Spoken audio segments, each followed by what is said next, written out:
Welcome to the Accountants Exposed podcast, where we create light bulb moments for our listeners by exposing the journeys, secrets, and insights of some of the top players in accounting.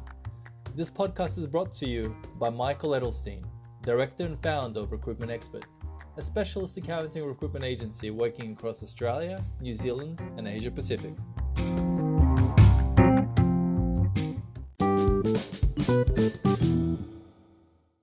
Hi Sonia, welcome to the Accountants Exposed podcast, and thank you so much for joining me today. Great, thanks Michael, great to be here. So you've been in accounting for over 20 years now. Mm-hmm. Tell me a bit more about your journey. What kind of inspired you to get into accounting, and what have you done in the industry so far? Yeah, so I guess at school I really enjoyed solving puzzles and maths and economics, so accounting just seemed to be like a natural fit for my career path. And I always wanted to go into public accounting because I really like the idea of helping people and making a difference in their businesses.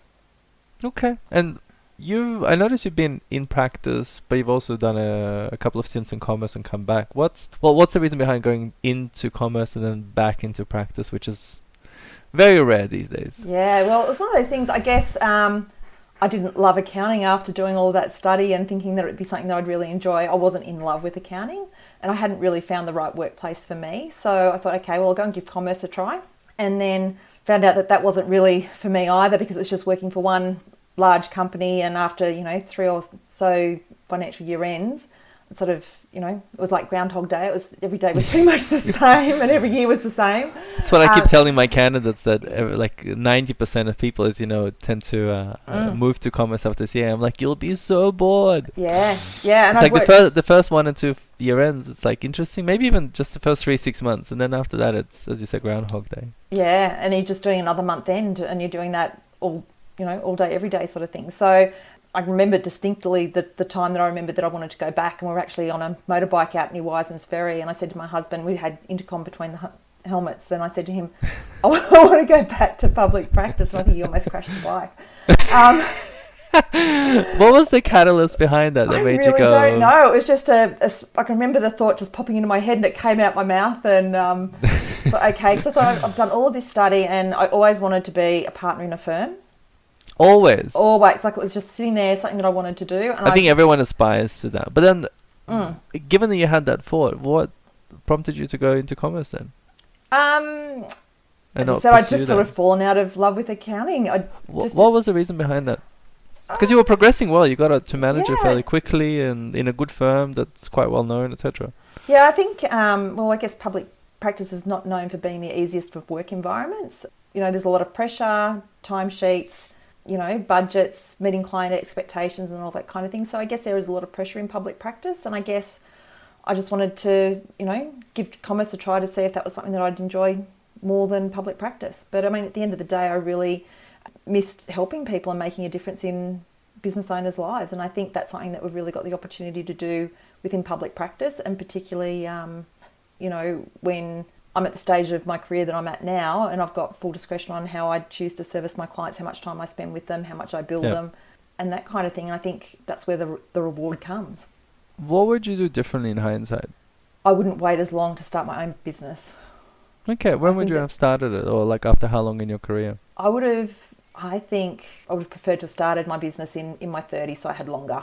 Okay. I was 45 when I started my business. So is there an optimal amount of experience that you feel someone needs before they're ready to go out on their own? I don't know. I really don't know. I think it just depends on the individual. And I think, people start their careers in accounting at different times. I mean, some people started as school leavers straight out of high school, and do go through an undergraduate type program, and others come to it later in life. But is 5 years enough? Like Sonia, like if say after Walter Turnbull, would you have been ready and had enough knowledge of the technical part plus running your practice, managing people? Is 5? Is 10? Like what's the minimum that you would say if someone came to you as a mentor and like thinking, Sonia, I'm thinking of going out on my own. Do I have enough experience? Is there a magic number in accounting? Well, isn't it they say that after 10,000 hours or something you become expert in your field? Yeah. So basically, you become a master in your field. So I would say something along those lines. 10,000 so 5 to hours. 7 years, Yeah, basically. yeah. Yeah. Okay. Or even 10 years, 10 to 15 years. Is that 10,000 hours? 10,000 chargeable hours? I haven't worked out. Never calculated for that. Okay. So I mean, if we do the typical accountant sort of 1,300 hours, 1,300 to 1,500. You're looking at 7 years, yeah, roughly 7 years. Yeah, I'd say 7 to 10 years. I think okay. I think you need that long to sort of understand, how businesses operate and also how an accounting practice works. So I think I had the opportunity to be a salary partnering 2 firms. And I think that was great experience in terms of looking under the hood and seeing how a practice actually works from the inside, rather than just sort of being, operational. Yeah, okay. And what did you learn, like, when you... Because I guess just to give a bit of insight to people that aspire to the same thing that you had, because most people that go into practice, like, they have this thing straight away when they're young, I want to be a partner. What does it, A, take to become a partner? B, what did you learn when you became partner? Like, were there any kind of disillusionments or disillusion with becoming a partner, what it involved? Or yeah, that's a really good question. One of the things I guess that strikes me about being a partner and having business partners as such is the amount of conflict that happens within public practice partnerships. And I think that was something that I learnt very early on in my career. And in my first job, the actual partnership dissolved. I was sort of 10 months into the role. And found myself, not having a job after that period in time because the partner that I actually worked for decided that he didn't want to have any team members and he wanted to work on his own with a answering machine in a box. I mean, it was, the 1990s, so it was very much sort of answering machines and what have you in those days. And then, subsequent partnerships, people come and go on their bust-ups and that kind of thing. And I think, that's one of the big things I think you learn, even as a junior accountant or even, when you become a partner, just that intensity of the relationships and dynamics between the partnership group. And what's the best way to manage or avoid that then, do you think? Yeah, I mean, I guess, one of the things, I think, all sources of conflict arise from a disconnect in values between, the various parties. And, and certainly in the more recent conflicts I've had with it in partnerships, we spent a lot of time investigating and paid consultants an awful lot of money trying to get to the bottom of what our personal values were and then trying to define what our firm values were. But at the end of the day, it just couldn't be achieved. So it was really sad because, it was a firm that had a great business plan and great goals and ambitions, and there were certainly some fantastic people that worked within the team, but at the end of the day, we just couldn't reconcile those differences in values. I know we spoke earlier, like values is a big thing for you, and you spend a lot of time, I guess, investing in that. And I think you mentioned, was it Michael Henderson that you worked with to try and pinpoint sort of what values you want to start your business with and operate on. But just going back to that conversation, for me and other people I talk to, like when I think of values, like they are important, but sometimes I feel like corporations and companies just do all these like values and missions just kind of for the sake of it. No one actually lives by them. They just they go on the website, they sound all good, but it's business back to normal. When I guess you chose to part ways with your previous practice, which has been around for a long time and has a pretty good reputation. Oh, this was a practice prior to that. So the last practice I worked for, they didn't have any of those sorts of issues. I just want to make that really clear. Okay. So he looks me up That's on what I wasn't LinkedIn sure. and what have you. So, but yeah, and even in the previous practice where there were those issues, look, I still keep in contact with everyone. So, yeah, it's just, I think, just one of those things that, people have got personalities and different ways of approaching things. So what was the reason for going out on your own then, compared to just staying in a really well-established practice, having that support of the partner group, etc.? Yeah, well, I guess, I was a little bit younger than the people that were there. I had some different ideas as to how I wanted to run a business. I did mention to one of the guys that I've, would love to have the opportunity to be able to, run my practice or run the business so you can operate from anywhere in the world. And Yep. they were sort of like a little bit taken aback by that and said, yeah, good luck with that. Turns out when I started my business, that turned out to be a really good thing, because then we had COVID that, essentially we did have to run our business remotely. And, for the cost of a $30 cable, I think I spent for one of the girls to plug her computer into a monitor at home, that was the only cost and downtime involved in, moving from the office to home. What was the reason for you wanting to, I guess, implement that in in that practice? Yeah, so I wanted to be able to travel. So my husband's a few years older than me, and he's getting close to retiring, and I'd like to be able to spend time traveling with him, but at the same time, I've got my own career ambitions, and I would love to be able to travel and not miss a beat professionally. Okay, so was that the main reason for looking to move on from being a partner in that practice? Yeah, going out on your own? It was. So, it was about cloud had just sort of become quite a big thing, 5-6 years ago. Paperless technologies were becoming the thing, working from home and those sorts of things. There was a few firms that were talking about not implementing timesheets. So they're all things that we've sort of implemented within Accounting Heart. And we've got a fully flexible work environment. So if people have got, commitments with kids at, school carnivals and that kind of thing, yep, that they're welcome to, work from home those days, take a couple of hours in the middle of the day, go do the school thing, then come back to work. So sort of no questions asked in that respect. So no timesheets, Sonia? No timesheets. How do you, I've spoken to a few practitioners, even like your size and bigger and smaller, that have tried the whole no timesheets approach, and they've gone back because they found it really hard to measure their firm's performance and keep track of things in terms of costing for the client and assessing client profitability, and also just managing staff productivity and kind of getting an idea of who's performing well, who isn't. How do you deal with those issues? And I did struggle with that a couple of years ago, and I had a chat to an industry coach, and I sat down and had that, I'm really struggling with this. Maybe I should be keeping timesheets. I feel like I'm doing a bad job. People saying that you still need timesheets even though you don't, even though you bill on a fixed fee basis and that kind of thing. We talked through it, and I talked through my reasons for doing that. He said, no, it's okay. If it's working for you, don't feel guilty about it. You can continue on your path. But the way that we manage it at Accounting Heart is we log all of the work coming in. So and when it comes in, we put the client fee next to it. So we use Monday for tracking all of our work in progress.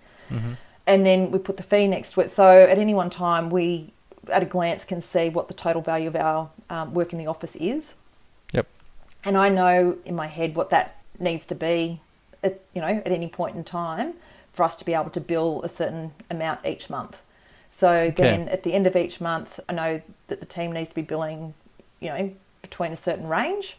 And then if we haven't billed at that certain range, well then why? Is it an issue with the type of work that's come in? Is it an issue with we haven't been billing, charging our clients enough? Yep. So we're able to track it pretty closely. So you do it more on a macro level then? On a macro level, yeah. Yeah, okay. And that's work for you in terms of assessing clients, whether they're... but then how do you figure out whether you should be increasing fees because that work is taking up too much of your time, whether the staff are being, let's just say, subpar based on how productive they could be? How do you assess all those things then? Yeah, so I guess, coming into the end of the month, I look at where our billings are and I share that with the team. So that they know exactly where things are up to. And it's interesting just how that productivity just ramps up and people manage to get jobs out the door and meet those targets. So we have had a situation where somebody wasn't performing and they've left the team. Yeah, okay. So, at the moment I've got a full-time bookkeeper, a full-time senior accountant and another part-time senior accountant that are sort of, doing chargeable work. So it's only a team of 3, so it's not a lot to manage at this stage. So maybe that's another reason why it's still working. Yeah, okay. Do you feel it could work if you're running a team of 10, 20, 30 though? Potentially, because I guess you'd be breaking it down into smaller teams. You'd have a manager looking after a smaller group of people. So long as the same concept. If you apply the same concept to the individual team groups, Yeah. Could potentially work for a larger firm. Yeah, okay. But, recently I did, actually, when I was having issues with a team member prior to the current group that I've got, I did try the timesheet thing, and I just found it totally and utterly depressing looking at the write-off. And the other thing that I found was it takes time to manage the time. So is that something that I want to be doing? Do I want to be constantly looking back and managing that time and writing off time and billing the time? Do I really want to be doing that, managing the time, or do I just want to go, okay, well, this is where we're going and this is what we've got to do? And so long as I do my part of the process, and that's keeping the work coming through, yep. Then, all the team has to focus on is getting that work done and out the door. Okay. Are you on fixed price models and monthly billings, or is it different client for client? We generally bill on a per piece of work basis rather than a fixed monthly fee. We do have a couple of clients on fixed monthly fee because that's what they prefer. But I generally find that by doing a fixed monthly fee, services change around and some people want more of this and, they don't end up having the consultations that you've built into the fixed monthly fee and that kind of thing. And then they want their scope of services changed part way through. And I find that that's a bit of a nightmare. And I don't really like to sort of say, okay, well, you've signed a contract, so you've got to stick with it, because I think that's a really good way of burning bridges. So I just find that, unless we're doing just the bookkeeping and BAS and year-end work, I might package that up. But anything else is sort of done as a standalone piece of work. Okay, so how does it work then? So you meet a client, you ask them what they need done, which is usual tax returns, financials, etc. You would price that out in the scope, and then would you offer them, say, advisory stuff? Would you offer them more things and say, well, and they'll be interested, and you'll allocate a price for that, or yes? How would you normally? Yeah, so look, I mean, because it does change around, I've got a couple of clients that we do work with on a monthly or quarterly basis, and then I just bill them for the time at the end of the month or the quarter, because this month, for example, January, lady that I was due to meet with yesterday, she said, look, let's just postpone our meeting for this month because it's January. So I don't want to be mucking around changing scope of services and refunding and that kind of thing. So, but you say you bill them for the time, but then you don't use timesheets. So how do you? Yeah, I just bill them straight after the meeting. So you do a piece of work, you bill them. Okay. Which you would have priced beforehand, or would it be on an hourly basis? It's on an hourly basis. So if we meet for an hour, it's our hourly rate. Okay. And we bill them straight away. So I just find that it's easier to manage. My client base is predominantly micro business in the professional services space. So for those sorts of people, they don't have lots of things that will come up that you need to address during the month. So I find the easiest way. It'd be ad hoc. Yeah, just ad hoc, and I just bill them for that piece of work straight away after we've had the meeting. Okay. How do you decide on your charge out rate? Because it's always a thing that practitioners worry about when they go out on their own. Yeah, and it's hard because I think, for me, when I went out on my own, you don't have any team members to delegate work to. So, you're doing everything at, senior accounting level. But at the same time, if you charged all of your clients, partner rates for processing work, you would run out of clients pretty quickly. And also, when you start out as a sole practitioner, you're quite often working from home, and you can afford to sweeten the fees quite considerably because you don't have those overhead costs. But then at some point, as you grow and you decide to take on an office space, in my case it was a co-working space, a dedicated office in a co-working space, and then you start taking on team members, and your software costs start to rise as you start to automate more things and that kind of thing. So I guess over that time my personal charge out rate has increased quite rapidly. But I'm still mindful, if there are clients that I'm still doing hands-on sort of debit credit type work, that they're charged appropriately for that time. So yeah, it's a hard one. Can you give us some numbers for sort of what you started, where you're at after 5-6 years? Yeah, so over that time I've put up my personal charge out rate by about $200 an hour. So started from what to? So I started, actually I think I started at 150 and pretty quickly put it up to 180 an hour. Yep. And then it went to sort of 200, 260, then 350, and then depending on, what the type of work is. Some work is done at $4.60 an hour. Yeah, okay. And that's similar to what you would have been charging when you were a partner at your previous practice, yeah. It is, and I've recently taken over clients from another practice. Previous practice I've worked at a retiring partner, or a partner that was actually going through a career change. He sold his practice to me, and he was a city-based practice, and his charge rate was $4.60 an hour. So do they get a discount? Yeah, no, they don't get a discount. Just because I've moved to the suburbs. How do the clients react, I guess, the ones that started with you when you used to charge less, how did they react as you sort of transition over the years to higher charge-out rates? Was that reflected in higher fees for them, or was that kind of delegated to your staff below and therefore the fee level was maintained? Or did you lose some clients as a result? Yeah, no, I don't think I lost any clients. when you're working on a fixed fee basis, the fees would go up, 5% a year, or 3 to 5%, and in the last year I've put my fees up probably sort of 6 to 10%.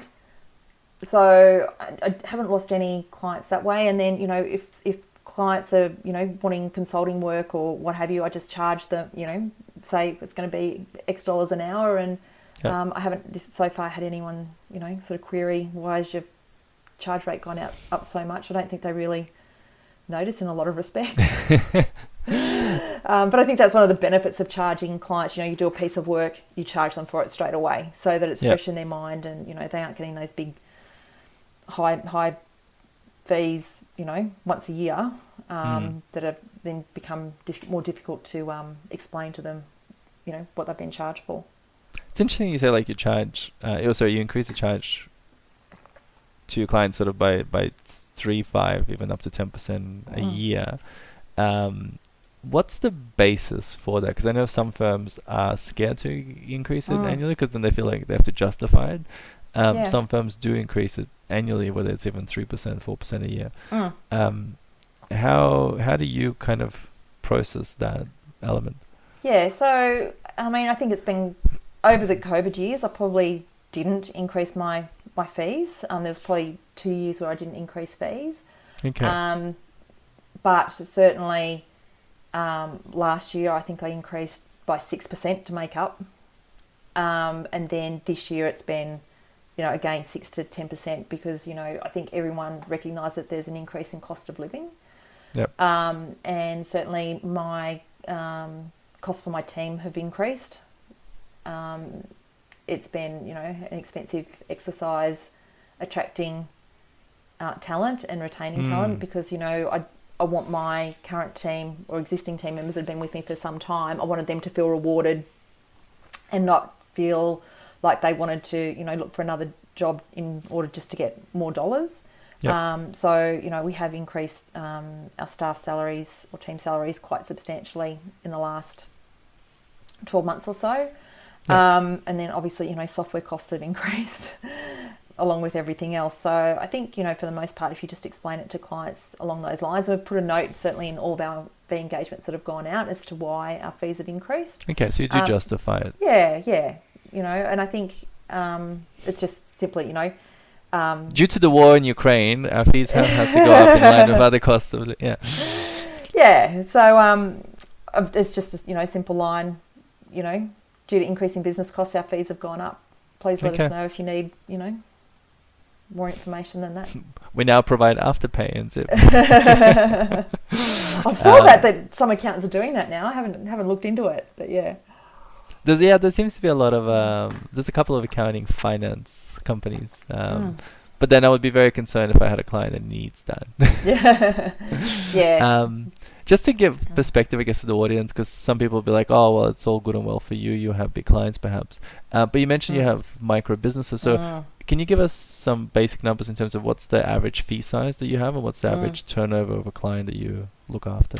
Yeah, so I guess our average turnover would be from a couple of 100,000. Even we've got quite a few sole traders, people just starting out. And then within that group, up to 2 million in turnover. Yep. 2 million turnover client is quite a substantial size client for us. Okay. So average is like what, $500,000? Yeah, sort of probably that 500,000 to 600,000 mark. So we work a lot in the professional services space. So quite often, sole lawyers. Yep. We've got a lot of startup lawyers, a lot of psychologists, psychiatrists, people in the medical profession. So what would be the average occupational fee? therapists and that kind of thing. So, the average fee, we probably start at, for a basic company, about $1,800 plus GST a year, just to do their accounting and tax compliance work. That's, based on them, being in a zero. And, we can get quite good efficiencies and what have you by using, that single ledger and And is that average 1,800 or is that just a start 1,800? I'd say that's probably a start. So they'll probably go from 1,800 to about 3.5. Okay. So averaging, so somewhere in between that. Yeah. Okay. Because it gives people good perspective in terms of you do have smaller clients and they can absorb without too much question. Because especially maybe because it is professional services and they just pass it on to their, to their consumers as well. Yeah. So no, it's good. It's good to have that. Because I guess we've had feedback from our audiences, like there's to have more numbers to provide perspective, because it's all good to talk about stuff, but when people don't know numbers, they don't really have proper context in terms of how that really looks, and therefore what's possible to achieve and in the industry. You talked about recruiting and attracting talent. So another question, numbers based. So salaries, you said you increased salaries. How did you go about that process to figure out what is a good increase for your staff, what they should be paid? Like, did you benchmark? Did you just arbitrarily come up with a number? Did you ask them, what they want to be paid, etc.? What was your process there? Yeah, so I actually approached an agency, and I provided them with the job descriptions and that kind of thing, and I asked them to, like a recruitment agency, or I think recruitment and HR. Okay. So it's part of their remit. They do salary reviews and that kind of thing for a fee, and that's how we set our salaries. Okay. And you do that annually, or was it just for that? We just do it on as like ad needs. Like, if something's changed significantly within the marketplace, it's something that we. Did you find there was a big increase for your staff? One in particular, there was an increase. It was about a $20,000 increase for one of them, and I did that over a 12-month period. I staged it, and just sort of based on other team members that were there that were being paid more. I thought I need to, she was by far our best performer. She works 3 days a week and she gets through more than a full-time workload. Okay, so it was based on productivity. Productivity as well. Yeah, and just wanting to make sure that I retained her, because I know that because once again, I don't want to go to work if she's not there. Yeah, because once again, it's hard to do without timesheets what the traditional model is, which is 3x or 2.5x say of the salary. But when you don't have timesheets and productivity necessarily, unless it's you easy have enough their to go billings? through. It's easy enough to go through and work out what jobs a person has worked on and tally up the fee revenue that's. And is that what you do? So I've done that at different times, just to sort of double check and to see who's doing what. And do you have a ratio you keep to? Like, is there do you keep to 2.5 or 3 or 2.3 or? Look, I haven't actually sort of gotten down into that level. I've done it at a macro level at the end of the year, and I've gone, okay, my numbers make sense within they're within the ranges that accountants have, where third on salaries, third on overheads, and third profit. And the first time I did that, I was really pleasantly surprised that it actually did kind of work out. But I think so around the third, your salaries were around the third mark. Yeah, and I think your business needs to reach a certain level of maturity before those numbers sort of start to flow through and look right. I think, pre-year 5, it probably didn't look like that, but certainly, post year 5, the last 12 months or so, it's starting to, look like it's fitting within the industry norm. So, I think, even though we don't have timesheets, we do know what the standard benchmarks are for accounting practices, and we look to see if we're in those benchmarks. Yeah, okay. You said year 5.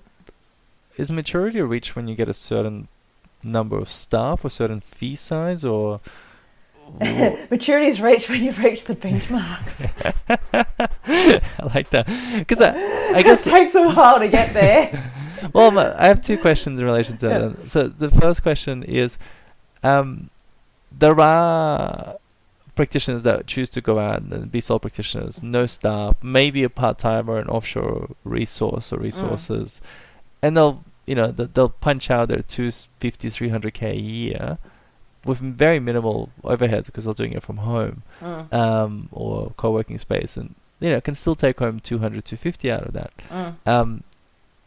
Is that a model that you've considered instead of going out and trying to build a practice? Because at the end of the day, I find most practitioners build their practice. They might be doing 500 a mil, but they still take the same amount home as that sole practitioner sitting and punching out the work at the 300k portfolio. I love this question because it's something that I've been thinking about long and hard, and I think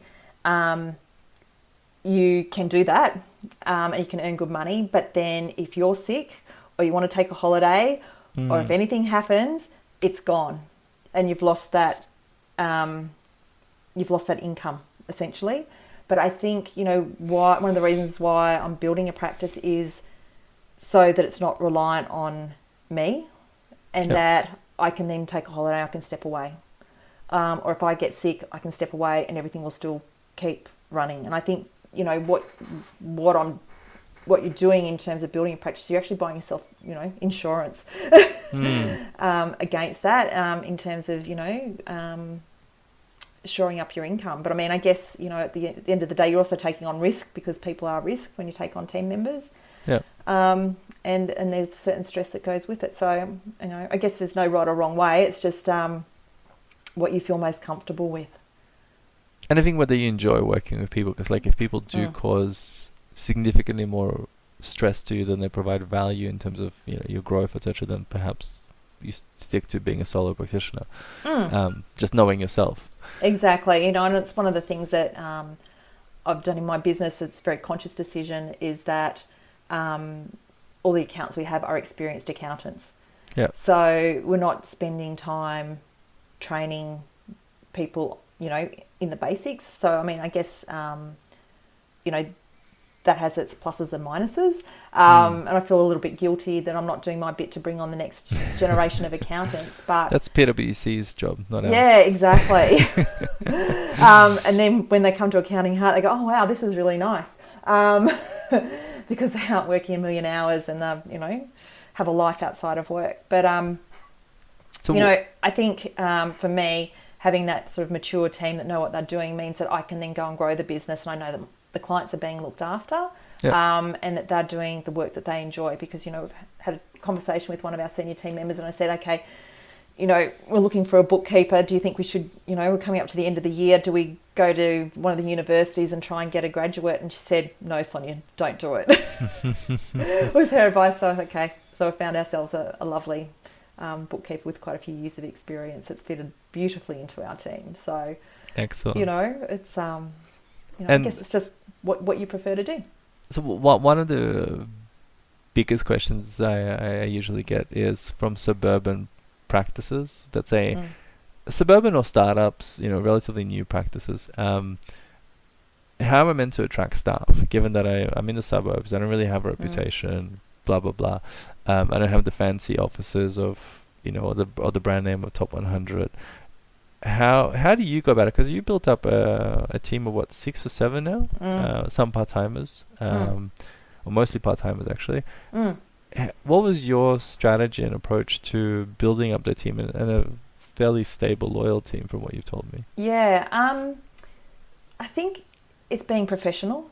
So and again, coming back to down to values, I was really clear on what my personal values are, and I think that there are things that have resonated with my team.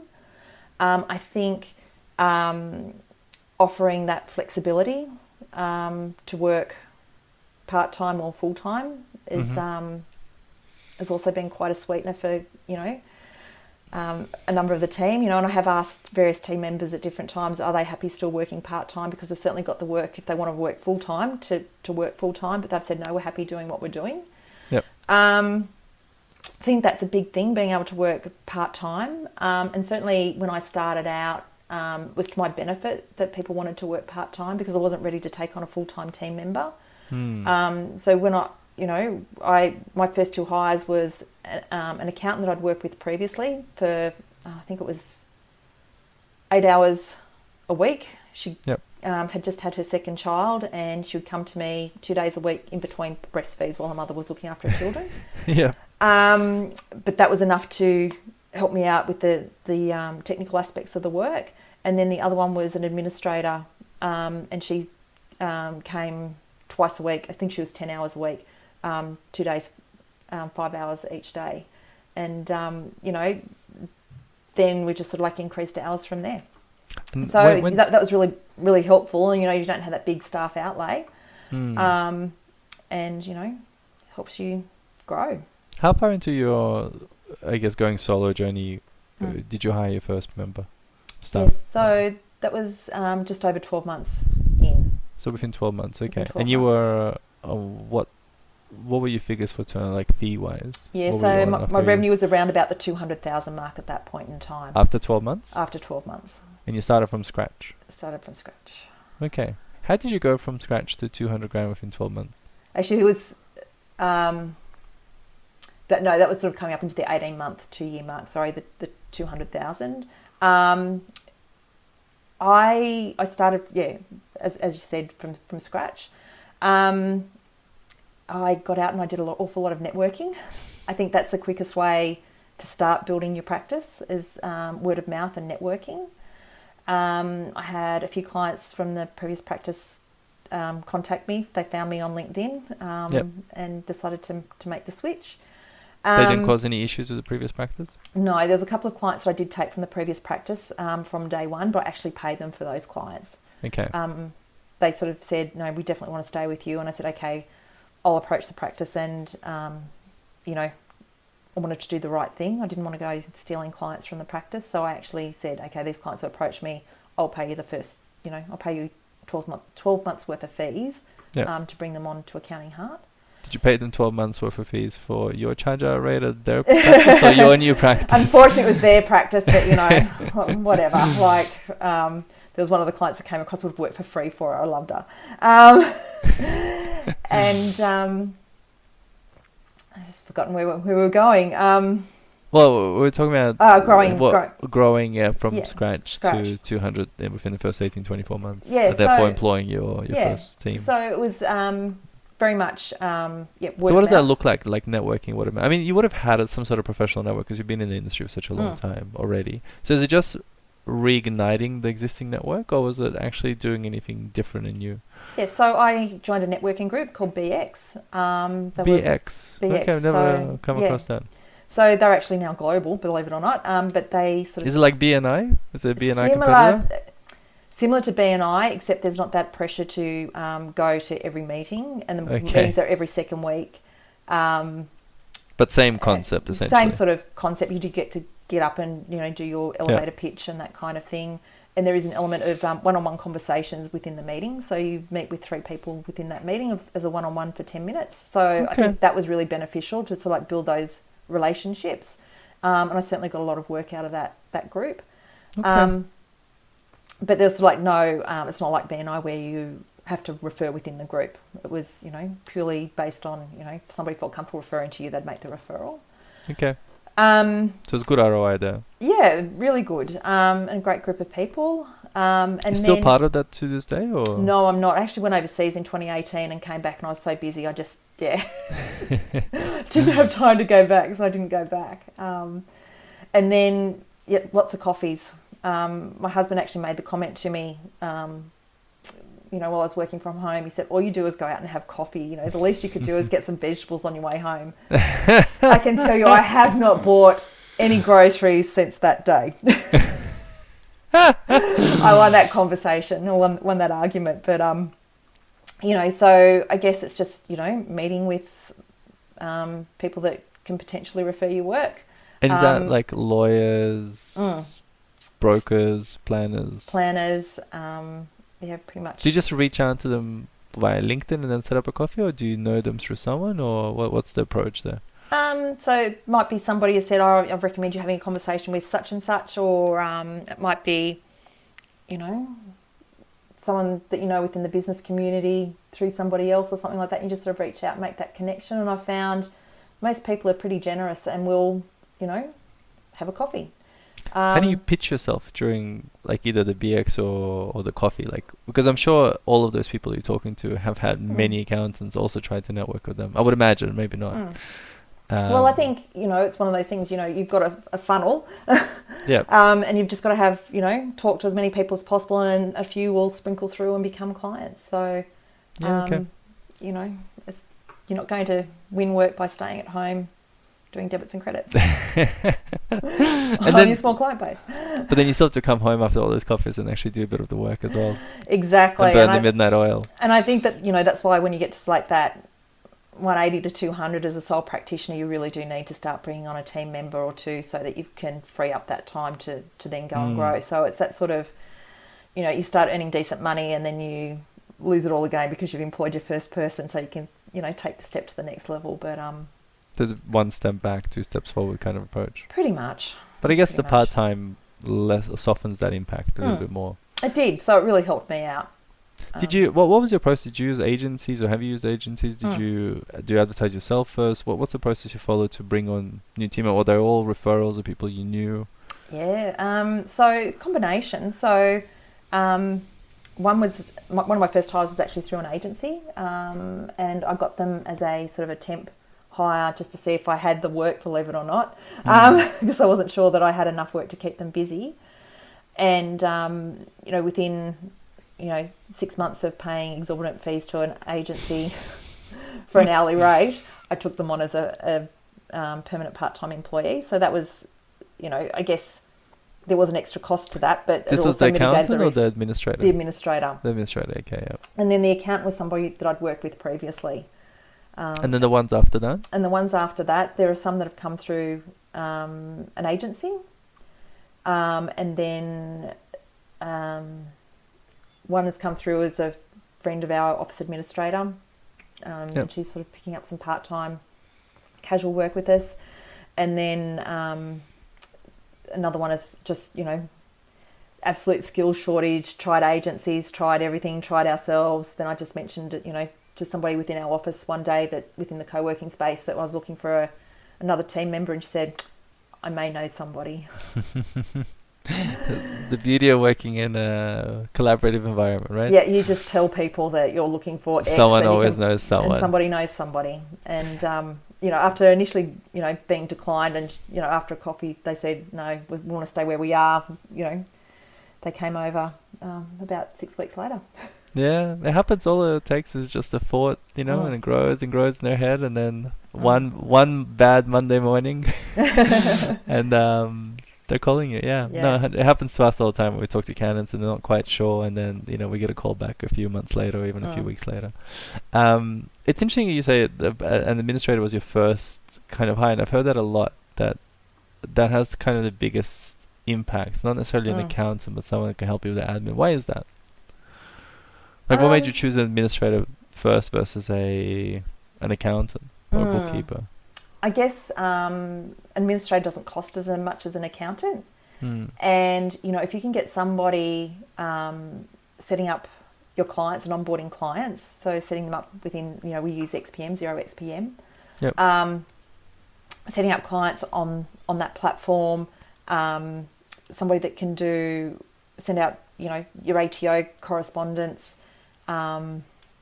Was it someone that was already familiar with practice, or did you have to train them? So that was another thing. It was a lovely lady who hadn't worked for 10 years, but she had worked as a legal secretary for some pretty big firms in the city. So she had quite an impressive resume, except it was 10 years old.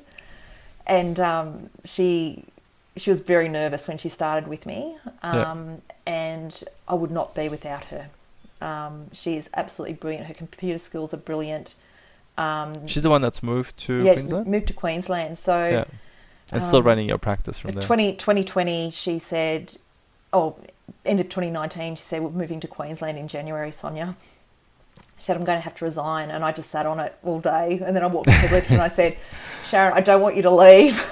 I offered her, same hours working from home from Queensland. And we've just made sure that we've set up our, systems and processes so that she can do her job in Queensland. We just did a big project when she first moved on, getting all of our clients onto digital correspondence with the ATO.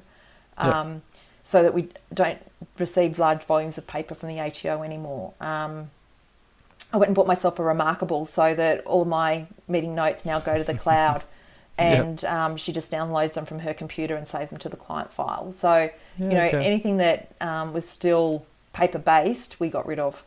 Are you still using the Remarkable? Is it worthwhile compared to like an iPad? Well, I guess it's just a different writing experience. It's not as slippery as an iPad, and you can put your hand on it and that kind of thing. So I find that the Remarkable works quite well. So basically, she's actually kind of indirectly helped your practice management to become more paperless and more efficient. Yeah. Has it been more? Has it become more efficient as a result? Being paperless. Oh, absolutely. And automation's also played a big part in that. We run our practice. So you got XPM, but we run our practice. We don't have a full-time admin person, so we run our practice on 28 admin hours a week. And I think that's pretty. So what does your tech stack look like then? So we've got XPM. We use Xero. So clients either have their own Xero subscription, or we have one of the partner subscriptions for Xero. Do you force everyone to go on Xero? We don't. So I've still got some clients that use MYOB, but we prepare their accounts on Xero. So Xero factors into the mix somewhere along the line. We try and encourage people to go to Xero, and to do that. I know there's a few firms that are now say strictly to clients, like unless you're on our platform, we're not interested in working with you. So I was curious whether you've gone down the same route. But yeah, I mean, I'd love to. I guess in some respects, it would make things a lot simpler, but we just make it very clear to clients that if they are on MYOB or a different platform, that we don't offer software support for that. Okay. So, it's up to them. Like, we can give them a journal entry and they go away and fix it. But if they've got queries about their payroll and how that works on that platform, we just say, look, we don't support it. We don't support it. Yeah. So you've got XPM, you've got Monday for your workflow. We use How Now, and we use for our document management, and also How Now for our online client portal, for our website, and to, get signatures. So we use the How Now signing capability. I'm just trying to think what else we have. We use BGL, both CAS 360 and Simple Fund. Do you haven't outsourced your super funds? No, we haven't outsourced them yet. Still doing those in-house. We use Eniture, which is for proof of identity checks. Okay. Ignition or any of those? We use Ignition, certainly use Ignition.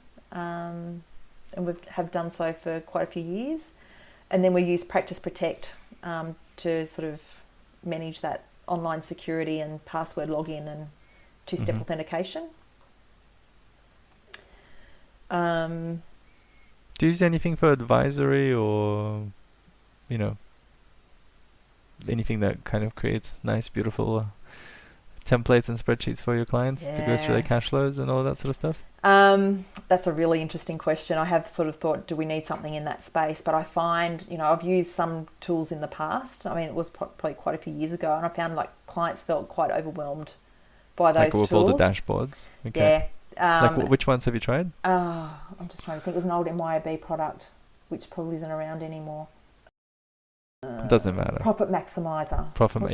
Okay. Does that ring a bell? Yeah, it rings a bell. I'm not sure if it's the exact name, but yeah. Yeah, something like that. You change it by $1 and you see the flow-on effects and what have you. And I found that, for the most part, clients felt pretty overwhelmed by it. And I found that basically doing a spreadsheet dump out of Xero and, doing a couple of projections and that kind of thing within the Xero environment, people responded really well to that. And, basic budgeting, I have used, it's another cash flow tool, three-way forecasting tool that I can't remember the name. Okay. But are there tools you use now, or do you just use No, manual? just Okay, use manual, just use a spreadsheet. I just keep it fairly simple for that. As I Okay. said, my clients aren't that sophisticated. They are the micro end of business, Businesses, and they don't have needs for that complex reporting. And they don't have Okay. complex structures, group structures or anything like that. It's generally just an individual and a company. So it's not like we're trying to pull together and consolidate accounts and that kind of thing. And I think if we're doing more of that work, we'd certainly need some tools to make that easier. So 2 questions. How much do you pay for software these days per year or per month? Because I find the stacks are getting bigger and bigger for a lot of firms. And it's increasing every year. It's increasing every time. Like, where does the ROI kind of start to deteriorate? Yeah, and that's a really interesting question because we've just implemented ATO, mate, and obviously there's quite a significant cost to doing something like that. But the alternative was to hire another team member, and my existing team at 28 hours a week just couldn't handle the volume of paper that was coming through. So that's really helped us quite significantly. But we're looking at what, 30 grand a year, 50 grand a year, or a lot less than that. It would be somewhere in that sort of vicinity. Okay. I can't remember off the top of my head, but it is quite substantial. So like the equivalent to an admin person, more or less. Yeah. Okay. Yeah, just because I'm seeing the stacks continually increase every time I speak to someone, and I'm like, can't be cheap. Yeah, it's still probably a little bit cheap, more cost effective than an MYOB subscription. And then the other thing I wanted to ask you is, do you do advisory work with all of your clients? Like, what would people consider advisory? Probably sort of on an ad hoc basis. Again, I find that my clients are quite small, new to business, and they don't. They're quite fee sensitive, and they'll say that they want advisory work. You offer them advisory work, and then they go, "Oh no, I can't afford it," which is a little bit sad. What do you offer them though? Like when you say, let's talk about advisory, or like, what's your definition of it? What's their definition? What do you actually offer to clients that do take you on that? So it's around obviously numbers focused because we're accountants, and budgets, and then it's like reviewing what their goals are and what that could look like, for them financially and that kind of thing. Then helping them pull together that plan about how they're going to achieve those goals. We do quite a bit of tax planning at the end of every year, and every business client gets offered tax planning. In terms as an of extra advisory, bit. as an extra, and that's an opportunity then just like just sort of check in with them as to how they're tracking more generally, and if there's an opportunity there to offer more in-depth advisory services. And the in-depth part would be that financial kind of, hey, like, what are your personal goals, what are your business goals, and then how do you get there? And how do you get there, and what does that look like on paper if we're to put that the dollars and cents around that, and then you go about tracking that with them, and discussing variances, and And when you say tracking that with them, would you set up some sort of accountability framework where you have to so check in with you every month or something like that? Yeah, so to check in every month, and then to do that reporting, budget against actual reporting, because I find that's a really good way of just sort of doing that sort of check as to what's going on in the business. A couple of years ago, I was doing this with one of my clients, and I had a look at her numbers. We're doing it quarterly, and I looked at her numbers, and I thought, oh my God, the numbers had fallen off a cliff. Up until March, she'd been right on track with her budget, and then her billings just nosedived, and I immediately thought, she's had an issue with capacity. And when I went and had a chat to her, I said, God, what happened, with your team? And she said, I had one go off on maternity leave, I had another one get married, and I had another one get really sick. So she didn't have enough bums on seats. Yeah. And you could see it, like, it was pretty obvious. And I think, from that, then we looked at, okay, how big did her revenue need to grow so that she wasn't, and how many team members did she need to have so that she wasn't as vulnerable to those sorts of events happening within her business. So we then projected what that needed to look like and what that team needed to look like, and then what her, revenue, her personal income would be going forward out of that. And that was a really enlightening conversation. I think it goes back to what we were talking about earlier about you can be a sole trader, but if something happens, then your income is at risk. And then I think early But on, as it is with staff though as well, because I've been in that situation where people leave for personal reasons, like i.e. health, marriage, mat leave, whatever, and then you back, like your income dramatically decreases as well because you rely on those staff, and by the time you find someone else, train them up, and blah blah, you know, that might take months.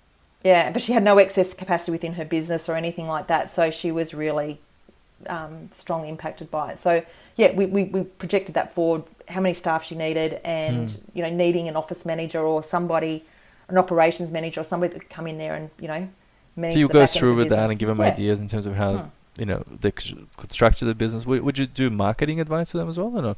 I guess the marketing advice probably just comes from more personal experience. Yeah. But I do have marketing professionals that I work quite closely with, and then I do refer my clients, you know, and recommend that they use. You know, and that's been one of your kind of approaches to growing your business as well, right? PR. I think we talked about it. Yeah. So we've invested heavily in marketing and PR, and I think that, you know, one of the things that came out of COVID was cash flow boost. I'm eternally grateful for it because it meant that I had excess cash that I could invest into PR and marketing. Yep. At the end of sort of 2020, one of my friends, she actually nominated me for a Women in Finance Awards, and I actually went in the awards and won the category. So, you know, that was the catalyst. You know, I thought if I've won this award, then I want to get some mileage out of it. So that was, you know, why I sort of went down the marketing and PR path. And you still use that to this day? Like I you still have do. a PR agency on I do. So retainer? We do. So we still use, they're two different firms. We've got marketing who takes care of all the digital marketing and that sort of thing. And then we've got somebody that just works on the PR and the, you know, producing that written content and pitches that out to media outlets. What does the marketing agency then do for you? So they put together like a 12-month content plan of what different things we're going to talk about during the year. Yeah. Then that comes to me for approval. Then they go away and write the articles. Some articles they'll come back to me and they'll want, you know, quite detailed input because that's like more of a technical aspect. But quite often they just go away and research it, and then they send it back to me for approval. Once it's been approved, they then pitch that to media outlets.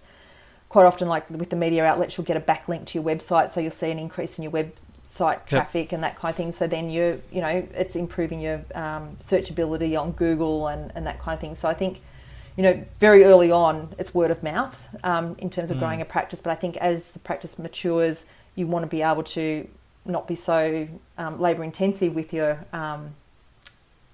business development and being able to just like build that marketing machine.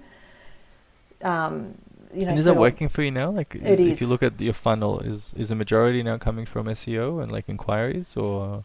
I am getting some through those channels, but at the same time, I think just having that presence online, like if somebody was to Google my name, I do have, you know, I fill the first page of Google, and that's that credibility. And I think it also converts somebody from when they've had a recommendation from somebody. It converts them quicker and it makes them get to know, like, and trust you. But is it still is most of your business then still from referrals? Really, it's just you've got the credibility now or it's easier to convert those referrals, or is it actually coming through different marketing channels where people are discovering you outside of the referral source? People are discovering me outside of referrals, so they'll Google something and it'll come up from one of my blog posts or one of my articles and that kind of thing, and they'll do a website inquiry on it. Are most of your clients local? Like No? All over the country? All over the country, and I've got a couple of clients in other countries. Other countries? How does that work? So you'll have Australians, ex-citizen or ex-residents, tax residents, and they'll still need a non-resident tax return prepared. And then I've got another client, and they're owned by a company that's listed on the Canadian Stock Exchange. So, you know, it's kind of weird how that one sort of came into my being such a small sort of practice, but, you know, a small cost software company that then gets acquired ends up with this, a whole lot of reporting responsibilities. So, okay. How do you charge for the advisory piece? Is it once again hourly? You just attribute an hourly rate, or do you have like a package? It was like, cool, for the year, this is what we're going to do, and this is how much we're going to charge you. It's just an hourly rate. Okay. Again, I find it difficult with those sort of packages for advisory work because people, you know, can't make this month, or, you know, it's, I don't want to be sort of going around repricing work. Makes sense. So coming back a little bit to sort of your decision to go out on your own, how long was that on your mind, like before you actually actioned that and resigned? Like, was it a kind of a weekend thing? You were going on a motorbike ride again, and, you got your spark of inspiration, or was it something that you've been churning over for 6 months? I had the thought, and then I actually had a chat with a business coach, somebody that I really admired, and sort of like worked with previously, you know, a couple of years prior to that. And I just said, look, can we go for a coffee? I want to have a talk to you about something. And started chatting, and she said, Sonia, you just need to start your own practice. I said, well, funny you should mention that. That's why I'm here to talk to you about. And, you know, I'm here for you to actually tell me I'm crazy and not to go ahead and do it. And she said, mate, you just need to start your own practice. And that sort of started a very long conversation. We ended up from going from the coffee shop back to her place and a box of tissues later, sort of thing, unpacking it all. So we then said, okay, let's set up a meeting to make this thing happen. We came up with the whole plan. I think that was in about the November or December of 2015. And we said, okay, the resignation date's going to be the 1st of May, and we're going to be starting Accounting Heart on the 30th of May. And that's what happened. So it's quite thought out and planned. There was a strategy behind it. The website went live on the first day. Like, it all sort of, it was all, mapped out. What was your strategy and plan, I guess? Was there a massive plan behind it, or? I guess I wanted it to be, you know, one of the things that sort of sticks with me is that there's only, you know, 15% of partners in public practice are women. Yet you probably find that you know, there's an awful lot of, at least 50%, if not more, new business owners are women because they want that flexibility within their own working lives, so they are starting their own businesses at an alarming rate.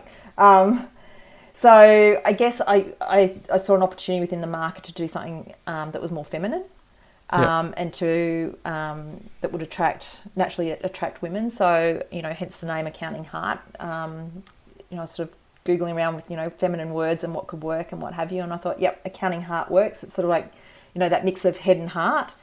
You know, and also that idea that people make decisions based on their heart and later use their head to justify those decisions. So I guess it was recognising that behaviour with people, but then also being able to utilise, you know, coming back to values again, utilising values. What are people's values to get that alignment between head and heart so that they don't have that regret later on?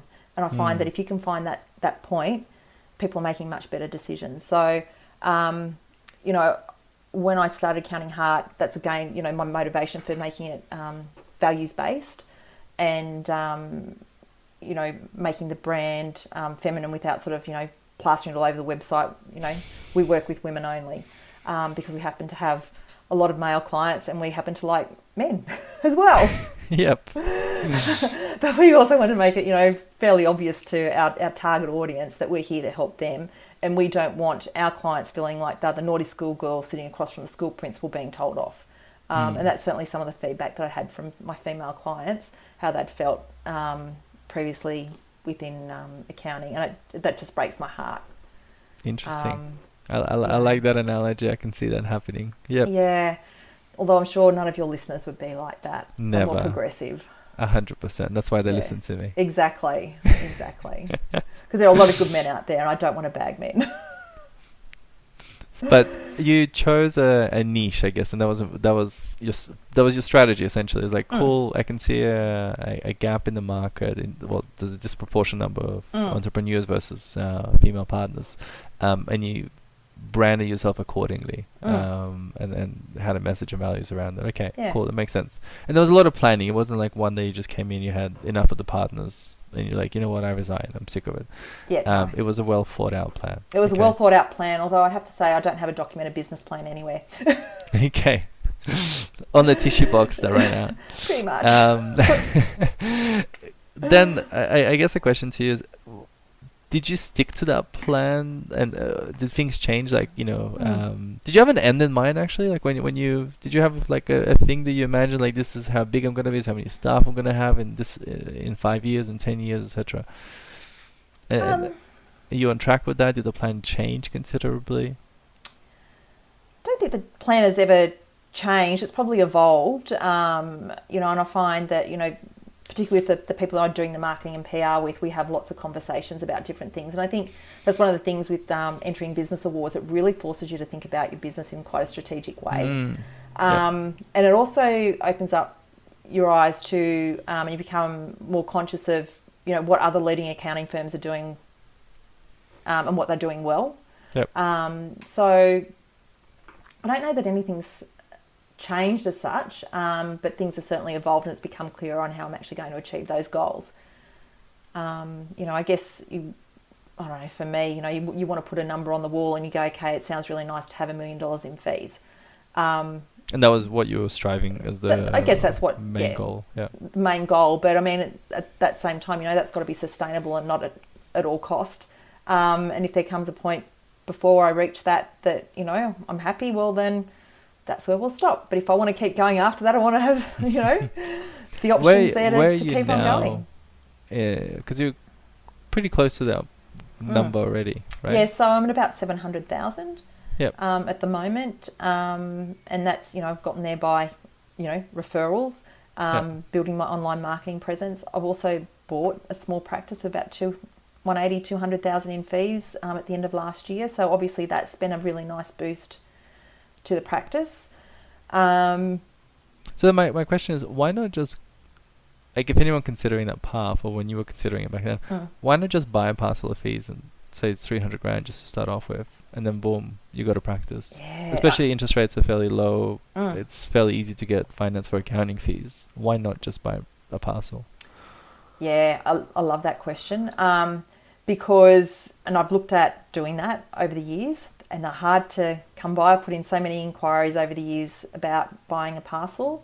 But then, you know, my experience with buying parcels, and it's, you know, it comes from having worked in other firms where they've bought parcels of fees. It comes from looking at a very small parcel of fees that I found out about, you know, here locally in the Sutherland Shire. And then when I sort of put in my questions and all that sort of stuff about it, he said, you know what, it's not actually worth anything. I'm just going to give you my parcel of fees. But then realising that, you know, he's just handed over 40 odd clients, and they're all mostly majority $150 tax returns. Yep. You know, when our fees were at that point considerably higher. So, you know, you have to, okay, well, what are we going to do with that? So, you know, they all got a nice fee rise to start with, and they're still being charged very reasonable prices. But there's been a couple of good clients come out of that. And then, you know, with the practice that I purchased at the end of last year, that was somebody that I actually knew and a lot of clients had worked with before in a previous firm. So there was quite a good retention rate within that client base. And the other thing, you know, having come from the city, they were used to being charged fairly, you know, substantially more than what you'd pay for an accountant in the suburbs. So, you know, that was probably a better purchase. But at the same time, you know, you're still picking up the good and the bad within that client base. You know, there's still some clients there that are... But would you have, like, say there was a parcel of fees somewhere, maybe not in the Shire, maybe another suburb, but given that you are doing a lot of virtual client meetings, right? Like, say there was a parcel for $500,000 or even $1 million, you know, ready to go with staff. Would that not be a better approach and a faster approach to get to your goals? A lot of stress comes with that. Onboarding that many clients at once. I know that, you know, from the parcel of fees I bought at the end of last year, there was a lot of work. Okay. And there was, you know, I think there weren't that many client groups, but I think there's 20 client groups or something like that. But, you know, even just onboarding those from a paper-based practice was, it was a lot of work. Okay, so the issue is So onboarding it to your systems and your Yeah. approach. And there's that, and making sure that those clients are the right fit for your practice. I think, if you're just going to go and buy $1 million worth of fees, are those clients going to be happy with the change? Are you going to have that high level of retention that we were lucky enough to achieve at the end of last year with the client base that I purchased? Or are they, going to drift off and find other accountants, either before they pay $1 of fee revenue to you or, after 12 months. So I think, there's quite a bit of risk that comes along with buying a practice. And I think, I heard a statistic that, for every dollar in fee revenue, like you can either pay for it or you can invest in marketing and PR. So I guess I've taken the marketing and PR route predominantly, to acquire clients. Yeah, okay. How much do you spend on marketing PR per year? Oh, I had a look at that. Yesterday it was quite depressing. It was about $60,000. Okay. So, Yeah. but it gives people perspective, like that's what it costs to grow, I guess. Yeah.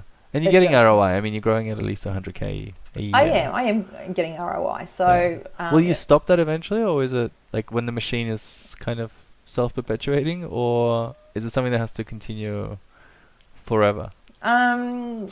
At the moment, I'm going to continue with it, but I guess, at some point, and I don't know when that is, when I'm happy with where I'm at, but I think, it'd be nice to have some level of marketing, but maybe not as aggressively as what I'm doing now. Because I think, you still need to, clients leave for various reasons, clients close down businesses, clients die, you still need to have that sort of ability to be able to attract new work. But I just don't know that I'll do it as aggressively as what I'm doing it now. Yeah, okay. We, I don't know if you know Amanda, I guess Kearney, she was a guest last month. I don't know her, but I've heard of her. Okay. Yeah. You said you use a coach. Do you still have a coach that you use as well? Yeah, so I use Rob Pillins from Planet Consulting. I use Rob Pillins, okay. Yeah, and he's lovely. One of the firms that I previously worked at, he was the CEO.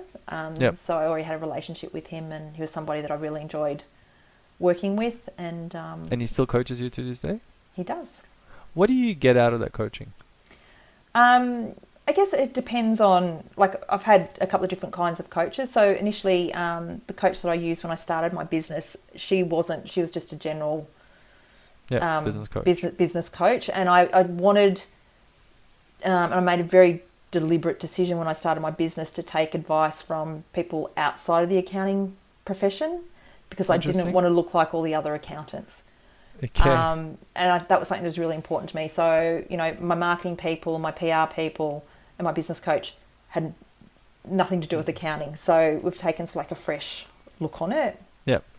And then, sort of, I think it was beginning of last year, that was when I sort of reached out to Rob, because I kind of felt that my business was maturing. I just purchased the practice, and then it was time to sort of get serious about my numbers and actually stick my head up and sort of see what else was going on in the accounting land. So that's sort of when I connected with him again, and we're taking a little bit more serious approach to our numbers. What's the difference in approach now that you would take compared to sort of before an accounting coach?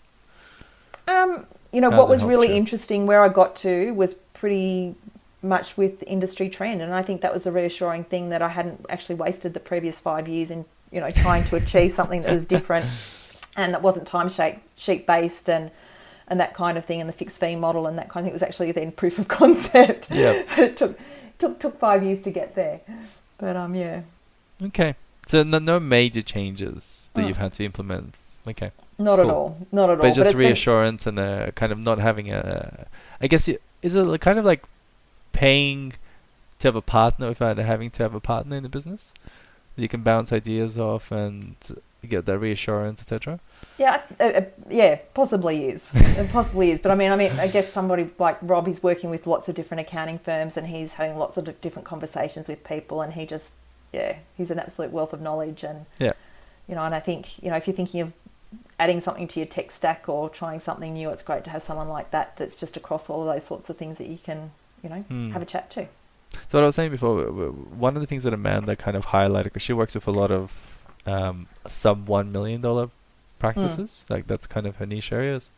But one thing she's noticed is like the profitability of a lot of firms leaves a lot to be desired sometimes. So, she works with practices to get to a level where they want to, but she also, I think there was just one thing that kind of stuck with me, is like some firms or some practitioners should consider whether they want to continue practice, or whether, looking at the salaries that they could achieve in the marketplace, working for someone again, without all the stress and headaches, whether that's a better option for them. Because, they're taking home 50 to 100 grand a year, whereas in the market they could be taking home 200 to 50. Is it worthwhile? And I guess my question for you is, were you ever at the stage where you're like, oh man, maybe I should go back, like maybe this is a lot of work, this is way more than what I bargained for, or I used to earn a lot more than I earn now, and I have a lot more stress, and I don't have time to buy vegetables for my husband. I mean, it took a couple of years before I was earning the kind of money that I was earning when I left public practice. It probably took 3 years for my last job, and then I was actually earning more in the job previous to my last job, and I've surpassed that in the last 12 months.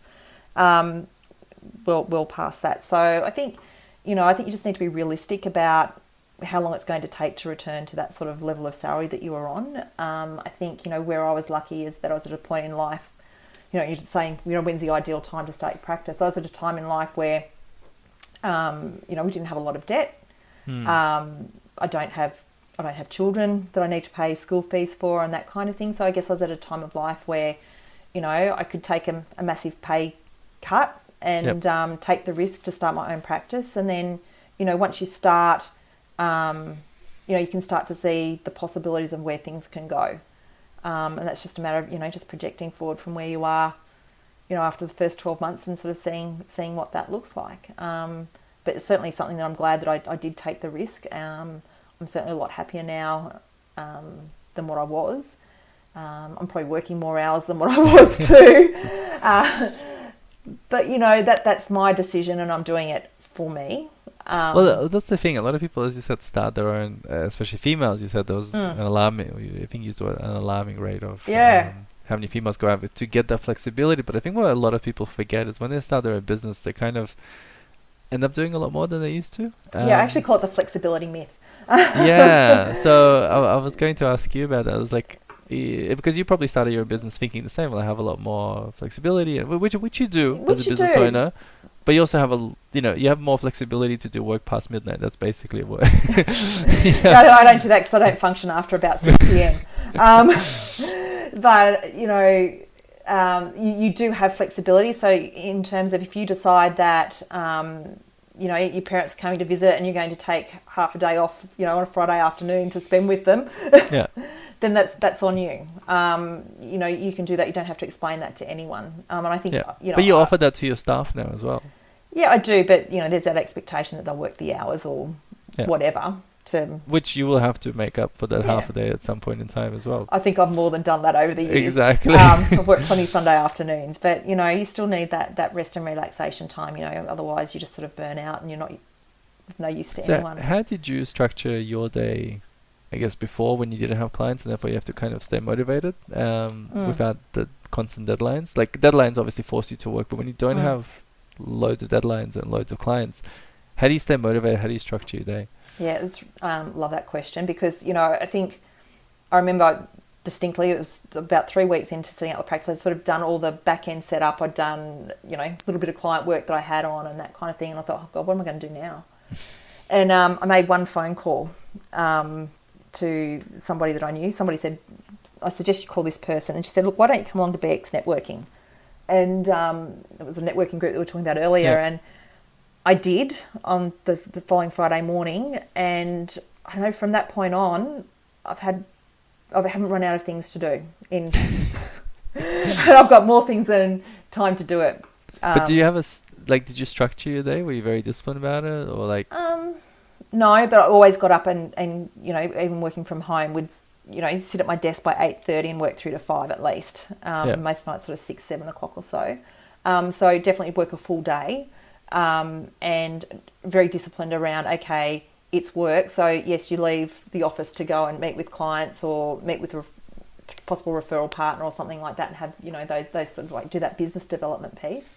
But I certainly haven't ever just sort of taken time off for, I've got nothing to do, so I'm just going to sit in the lounge and read a book or anything like that. Have you enjoyed, I guess, like, do you feel your life is more balanced, or have you enjoyed the fruits of having your own business? Like, have you gone for that trip and worked from overseas like you planned to, and that's one of your reasons for why you left? Yeah, so I have actually gone overseas a couple of times. So I took 4 weeks off in 2018 and went overseas.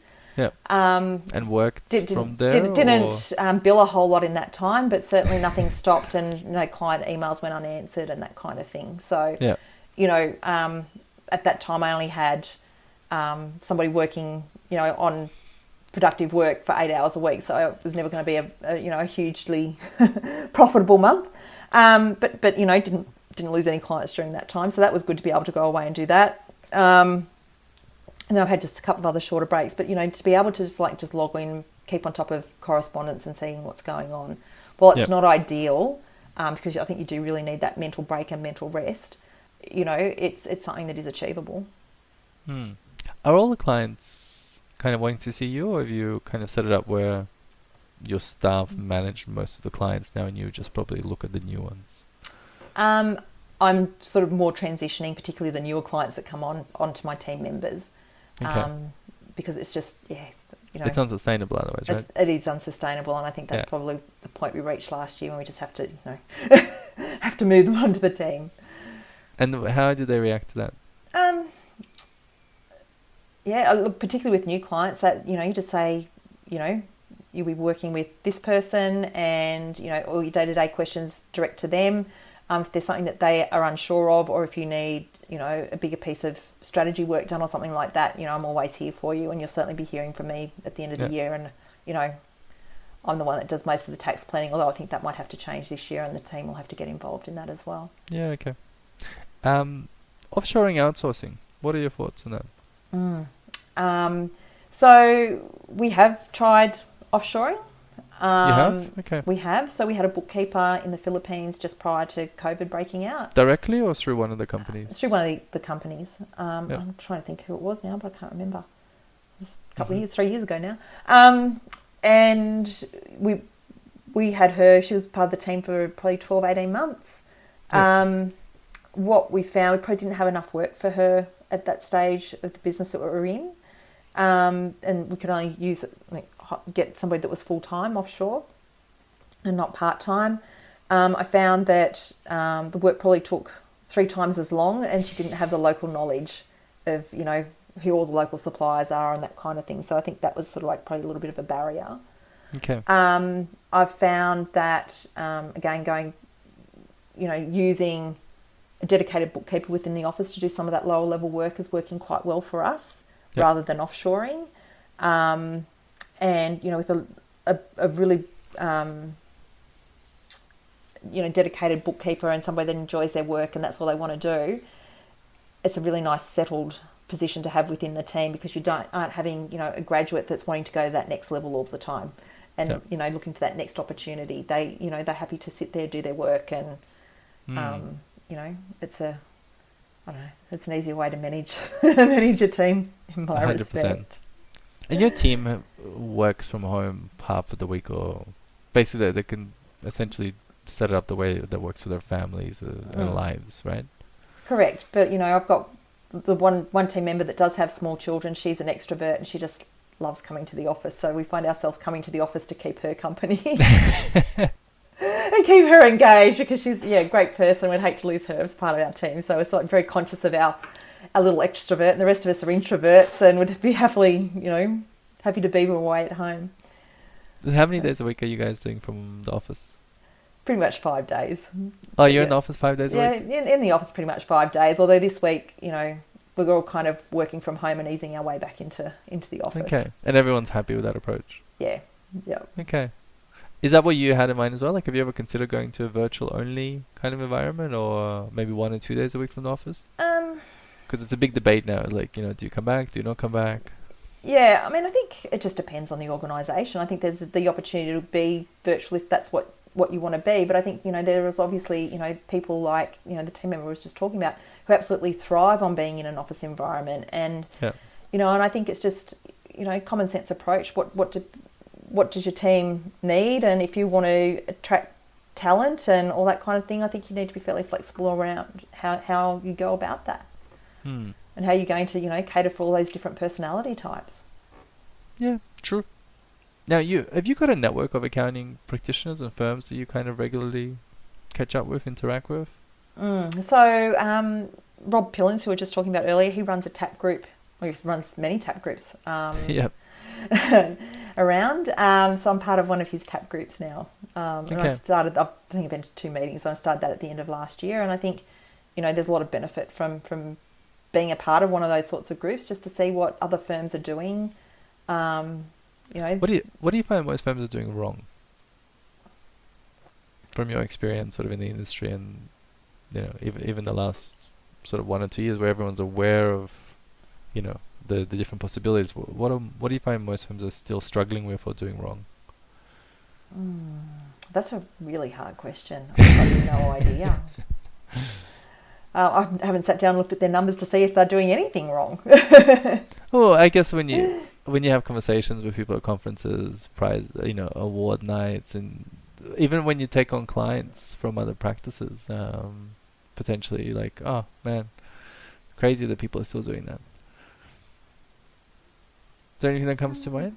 No, it's something that sort of springs to mind. Yeah. Okay. Yeah. You're welcome to have a rant. Yeah. Don't be afraid. Well, then. Look, I mean, maybe the practices that I am dealing with, I think they're all they're people that I can tell you what they're doing right. They're backing themselves and they're taking it seriously.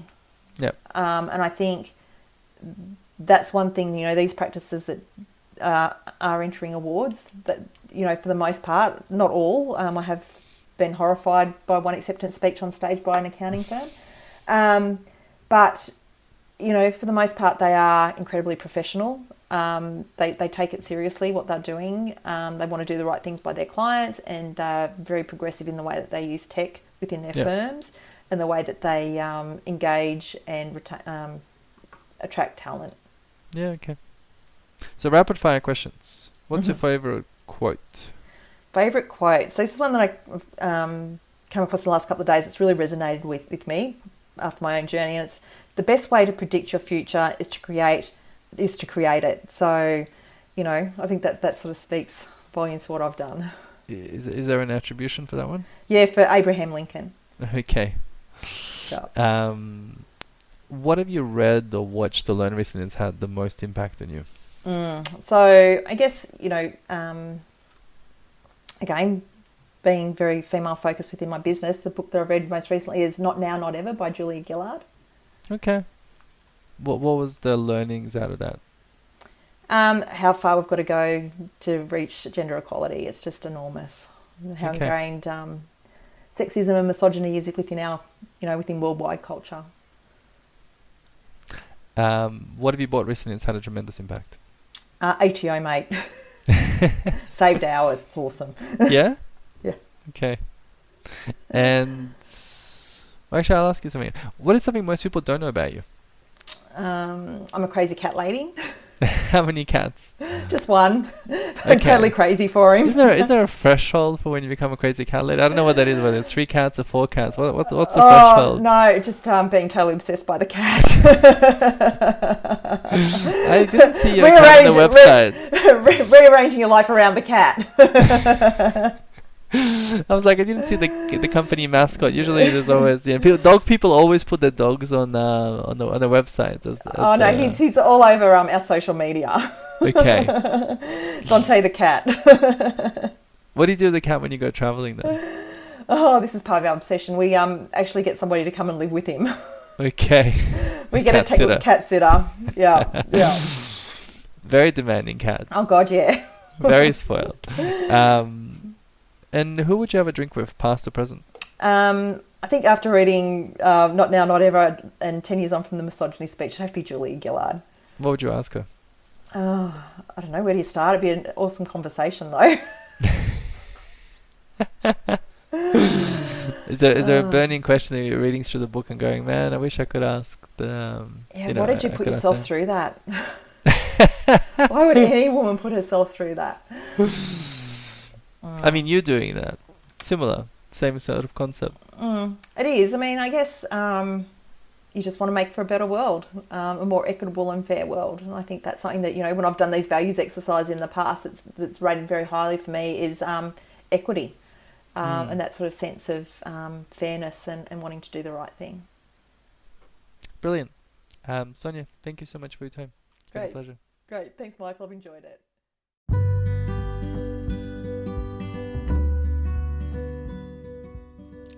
Thank you for tuning in and hope you enjoyed this episode. Please like our podcast and share it on LinkedIn, Facebook, Twitter, or wherever it is you hang out so more people can benefit from these speakers. Also, please subscribe on our website so you get all of our latest episodes. And if there's anything else I can help you with, or you have speakers you'd love to hear from, or some feedback about the current episode, please feel free to send an email to michael@recruitmentexpert.com.au. Until then, take care, and I look forward to connecting with you in the future.